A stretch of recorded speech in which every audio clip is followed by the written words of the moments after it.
ஹரிநாராயண துரித நிவாரண பரமானந்த சதாசிவ சங்கர நாளென் செய்யும் வினைதாளென் செய்யும் என நாடி வந்த கோளென் செய்யும் கொடுங்கூற்றியன் செய்யும் குமரேசர் இரு தாளும் சிலம்பும் சதங்கையும் தண்டையும் சண்முகம் தோளும் கடம்பும் எனக்கு முன்னே வந்து தோன்றினேனே. உலகெங்கிலும் வாழ்ந்து கொண்டிருக்கும் ஸ்ரீ ராகவேந்திரா யூடியூப் சேனல் நேயர்களுக்கு டாக்டர் சைதை ராஜாவின் அன்பான வணக்கங்கள். நாம் இப்பொழுது தமிழ் மாத ராசி பலன், குரோதி ஆண்டு மாசி மாத ராசி பலன்களை பார்க்க போகிறோம். வாக்கிய பஞ்சாங்க அடிப்படையில் கிரகங்கள் ஒவ்வொரு ராசிக்கும் எப்பேற்பட்ட பலன்களை வழங்கப் போகிறது என்பதை பார்க்க போகிறோம். அதற்கு முன் எங்களுடைய சேனலை பார்த்து கொண்டிருக்கும் அன்பர்கள் இதுவரைக்கும் சப்ஸ்கிரைப் செய்யாதவர்கள் சப்ஸ்கிரைப் செய்து கொள்ளும்படி கேட்டுக்கொள்கிறோம். ரைட் சைடில் சப்ஸ்கிரைப் இருக்கும், பெல் பட்டன் இருக்கும், ரெண்டுத்தையும் ப்ரெஸ் பண்ணிங்கன்னா அடுத்த நொடியே எங்களுடைய வீடியோ உங்களை நோக்கி வர துவங்கிவிடும். வாங்க ராசிக்குள் செல்லலாம். மேஷ ராசி காலபுருஷனுக்கு முதல் ராசி. அஸ்வினி பரணி கார்த்திகை முதல் பாதம் உள்ளடக்கிய இந்த மேஷ ராசியினுடைய அதிபதி செவ்வாய் பகவான் 3ஆம் இடம் என்று சொல்லக்கூடிய முயற்சி ஸ்தானத்தில் அமர்ந்திருக்கிறார். இந்த மாசி மாத கிரகங்கள் இந்த மேஷ ராசிக்கு நல்ல பலனை தருமா இல்லை சுமாரான பலனை தருமா? ராசிநாதன் 3ஆம் இடத்துல இருந்து முயற்சி, நீங்கள் எடுக்கிற முயற்சி அங்கேருந்து 10ஆம் இடத்தை பார்க்குறார், தொழில் ஸ்தானத்தை பார்க்கல. அப்போ தொழில் ரீதியாக உத்தியோக ரீதியாக நீங்கள் எடுக்கும் எந்த ஒரு சிறு முயற்சியாக இருந்தாலும் அது ஒரு பெரிய வெற்றியை தேடித்தரும் என்று சொன்னால் மிகையாகாது. 2ஆம் இடத்துல குருவே இருக்கிறார். இது நாள் வரைக்கும் குரு வக்ரகதியில் இருந்தார். இப்போது குரு வக்ர நிவர்த்தி பெற்று விட்டார். அப்போ 2ல் குரு அற்புதமான ஒரு நேரங்க. பொருளாதாரத்தில் இது நாள் வரைக்கும் உங்கள் காசு பணம் தங்கலை, குடும்பத்தில் சண்டை சச்சரவு பிரச்சனை வக்ரமாக இருந்தது குரு. அப்போ குரு 2ஆம் இடத்துல இருந்த போதிலும் வக்ரகதியில் இருந்தால் பலனை செய்ய மாட்டார். ஆனால் இப்போது வக்ர நிவர்த்தி பெற்று விட்டதால் கேட்குற இடத்துல காசு கிடைக்கும், காசு பணம் பொருளும், வருமானம் அதிகரிக்கும். வருமானத்தை அதிகரித்தாலும் தங்கும். பேங்க் பேலன்ஸில் பேங்க்கில் போய் உட்காரோம், இல்லை வீட்டில் கையிருப்பு அதிகமாகக்கூடிய ஒரு நிலை. குடும்பத்தில் இருந்து வந்த பிரச்சனைகள் அகன்று சகஜ நிலைக்கு சந்தோஷ நிலைக்கு மாறக்கூடிய ஒரு சூழல் வந்தாச்சு. உங்கள் சொல்லுக்கும் செயலுக்கும் மதிப்பு மரியாதை கண்டிப்பாக உண்டு. 9ஆம் இடத்து அதிபதியே 2ல் உட்காந்துருக்கார் அப்படின்னு சொன்னால் அப்போது பாக்கியஸ்தானம் தானே. பாக்கியாதிபதி குடும்பஸ்தானத்தில் உட்காந்தார். 2-11, அதாவது 2 கூடியவன் லிங்க் இருக்குது, 9 கூடியவன் லிங்க் இருக்குது இருந்தாலே ஒரு பாக்கியமான ஒரு சூழல். எதையும் போராடி ஜெயிக்கத்தால் ஈஸிலி டு கெட் அப்படின்னு சொல்லக்கூடிய ஒரு அமைப்பு இருக்குது அப்படின்னு சொல்லலாம். மற்றபடி இந்த சனி பகவான் ராசியை பார்க்குறாருங்க. ராசியை பார்க்குறதால கொஞ்சம் டென்ஷனாக தான் இருப்பீங்க, பரபரப்பாக இருப்பீங்க, மந்திரிச்சு விட்ட மாதிரி இருப்பீங்க. ஒரு சிலருக்கு தேக ஆரோக்கியத்தில் பிரச்சனை ஏற்படும், அல்லது குடும்ப உறுப்பினர்கள் யாருக்காவது பிரச்சனை ஏற்பட்டு மருத்துவ செலவுகள் ஏற்படலாம். மற்றபடி உங்களுக்கு பாருங்கள், இந்த குரு பகவான் 6ஆம் இடத்தை பார்க்குறார். இது நாள் வரைக்கும் எதிரிகளால் பிரச்சனைகள் எல்லாம் வக்ர குரு பார்த்தா பிரச்சனைகள் வந்திருக்கும், எதிரிகளால் தொல்லை ஏற்பட்டிருக்கும், கடன் சுமை இருந்திருக்கும். இப்போது எதிரிகளால் எந்த ஒரு தொல்லையும் இருக்காது. அவங்க பண்ணுறது உங்களுக்கு சாதகமாக முடியும். கடன் இருந்தால், பிரச்சனைகள் இருந்தால் படிப்படியாக குறையக்கூடிய ஒரு நிலை. 6ஆம் இடம், அதாவது கோர்ட்டு கேஸு வம்பு வழக்கு பஞ்சாயத்துன்னு ஏதாவது இது நாள் வரைக்கும் இழுத்து அடிச்சிருந்தால் அது முடிவு நிலைக்கு சுப நிலைக்கு மாறும், சகஜ நிலைக்கு சந்தோஷமாக மாறக்கூடிய ஒரு சூழல் இருக்கிறது அப்படின்னு சொல்லலாம். இந்த சனி பகவான் உங்களுக்கு 5ஆம் இடத்தை பார்க்கிறார். 5ஆம் இடத்தை பார்க்குறார். 5 சூரியனும் பாதகஸ்தானத்தில் தான் இருக்கார். அப்போ பிள்ளைகளுக்கு ஏதோ ஒரு பிரச்சனைகள் இருக்கும், இடர்பாடுகள் இருக்கும். பிரச்சனைகள் பிள்ளைகளுக்கும் உங்களுக்கும் ஏதாவது ஒரு கான்ட்ரவர்சி, கருத்து வேறுபாடு வரும்.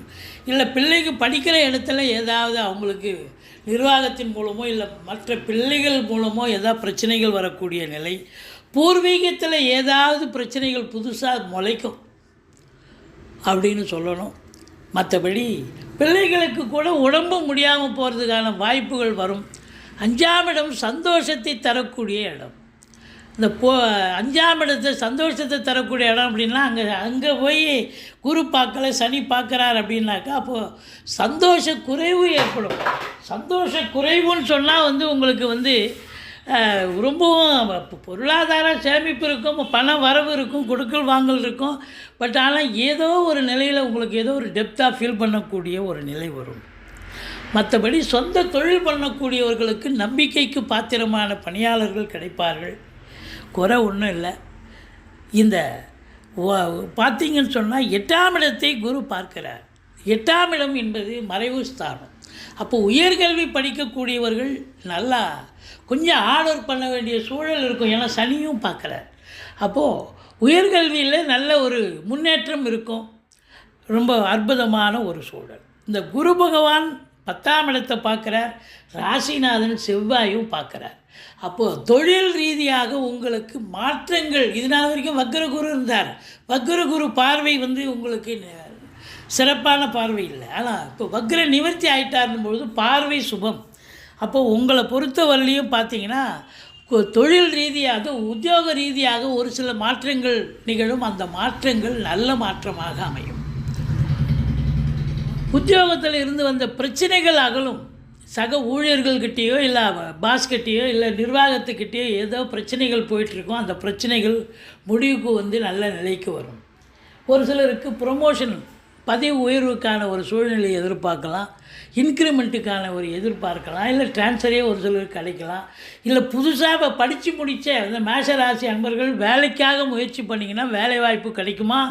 எந்த தொழிலில் நீங்கள் இறங்கணும்னு நினைக்கிறீங்களோ அந்த தொழிலை அந்த உத்தியோகத்துக்கே நீங்கள் போகக்கூடிய ஒரு நிலை, சந்தோஷமான ஒரு சூழல் ஏற்படும்.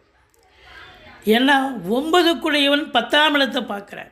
9-10 அப்படின்னும் பொழுது தர்ம கர்மாதிபதி யோகம் அப்படின்னு சொல்லக்கூடிய ஒரு நிலை. இப்போ மொத்தத்தில் பார்க்கும் பொழுது உங்களுக்கு பாக்கியமான ஒரு சூழல்.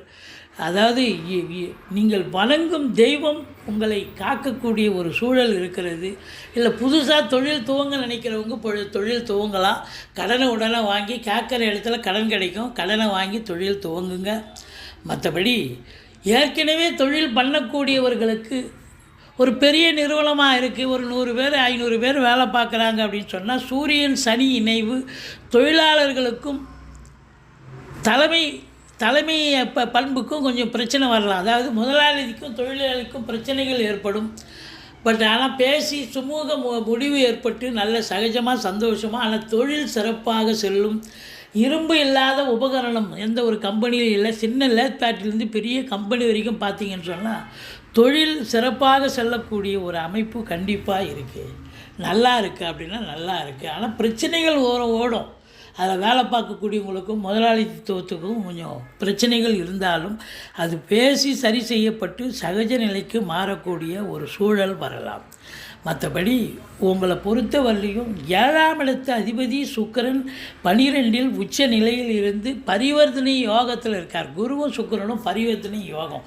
அப்போ 2 சுக்கிரனும் பரிவர்த்தனை யோகம். அதாவது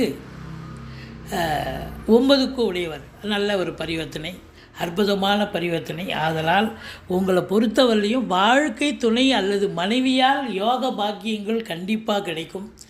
நண்பர்களால் ஆதாயம் கிடைக்கும். இதனால் வரைக்கும் நண்பர்களால் பிரச்சனைகள் இருந்திருந்தாலும் இப்பொழுது அற்புதமான ஒரு நேரம் வந்தாச்சு அப்படின்னு சொல்லணும். மற்றபடி ராகு 12இல் இருக்கிறதால ஒரு சிலர் வெளிநாட்டு பயணத்துக்காக காத்துக்கிட்டு இருப்பாங்க.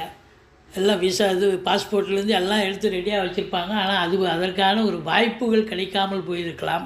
ஆனால் இப்பொழுது பார்த்தீங்கன்னு சொன்னால் உங்களுக்கு வெளிநாடு தொடர்புடைய விஷயங்கள், உள்நாட்டு வாணிபம், வெளிநாட்டு வாணிபம், ஏற்றுமதி இறக்குமதியாளர்கள், ஷேர் மார்க்கெட்டில் இன்வெஸ்ட் பண்ணுறவங்க, ஸ்பெக்குலேஷன் பண்ணுறவங்க, ஆன்லைன் பிஸ்னஸ் பண்ணுறவங்க, ஹோட்டல் பிஸ்னஸ் பண்ணுறவங்க, இவங்களுக்கெல்லாம் ஒரு பொற்காலமாக அமைகிறது. அதாவது இம்போர்ட்டிங் எக்ஸ்போர்ட்டிங் பிஸ்னஸ் பண்ணுறவங்களுக்கு சிறப்பான ஒரு நேரம். இந்த ராகு பகவான் உங்களுக்கு மீனத்தில் இருக்கிறது. வெளிநாடு தொடர்புடைய விஷயங்கள் கண்டிப்பாக சிறப்பாக அமையக்கூடிய நிலை. கண்டிப்பாக ஃப்ளைட் ஏறி வெளிநாட்டுக்கு வேலைவாய்ப்புக்காகவோ இல்லை உயர்கல்விக்காகவோ இல்லை சொந்த தொழிலுக்காகவோ செல்லக்கூடிய ஒரு சூழல் ஏற்படக்கூடிய அமைப்பு இருக்குது. சுக்கிரன் உச்சநிலை பெறுவது 7க்குடையவன் உச்சநிலை பெற்று 12ல் இருக்கிறதால உங்கள் மனைவி, அதாவது கணவனுக்கு மனைவி, மனைவிக்கு கணவன், அவங்க வெளிநாட்டுக்கு சென்று வரக்கூடிய ஒரு சூழல் கண்டிப்பாக ஏற்படும். அதனால் அனுகூலம் உண்டா என்று சொன்னால் கண்டிப்பாக அனுகூலம் உண்டு. 10ஆம் இடத்து அதிபதி 11ல் இருக்கிறதால உங்களை பொறுத்தவரையிலையும் பார்த்தீங்கன்னு சொன்னால் தொழிலில் ஒரு திருப்பு முனை ஏற்பட்டு சம்பாத்தியத்தை பார்க்கக்கூடிய ஒரு சூழல் இந்த மாசி மாதம் இந்த மேஷராசி அன்பர்களுக்கு விளங்குகிறது என்று சொன்னால் மிகையாகாது. சூரியன் சனி இணைவு தந்தைக்கும் பிள்ளைக்கும் ஆகாது. கருத்து வேறுபாடு வரும். கொஞ்சம் விட்டு கொடுத்து போங்க, அரவணைச்சு போங்க, மற்றபடி குறை ஒன்றும் இல்லை.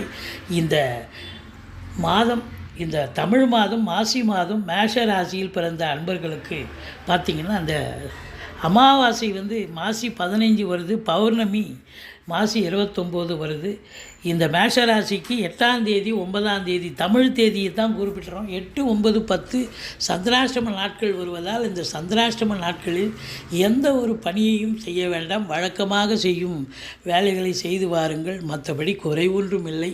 அற்புதமான ஒரு மாதமாக இந்த மேஷராசி அன்பர்களுக்கு விளங்கப் போகிறது. இனி உங்கள் சொல்லுக்கும் செயலுக்கும் மதிப்பு மரியாதை உண்டு. குடும்ப மேன்மை, பொருளாதார மேன்மை உண்டு. பண வரவு சிறப்பாக இருக்கும். ஏன்னா வக்ரம் பெற்றிருந்த குரு இப்போ வக்ர நிவர்த்தி பெற்றதால் இனி பொருளாதார சேர்க்கை என்பது அபரிதமான நிலையில் இருக்கும் என்று சொன்னால் மிகையாகாது. நீங்கள் வணங்க வேண்டிய தெய்வம் முருகப்பெருமானை வழிபாடு செய்யுங்கள். வாழ்க்கை வளமோடும் நலமோடும் அமையப்போகிறது.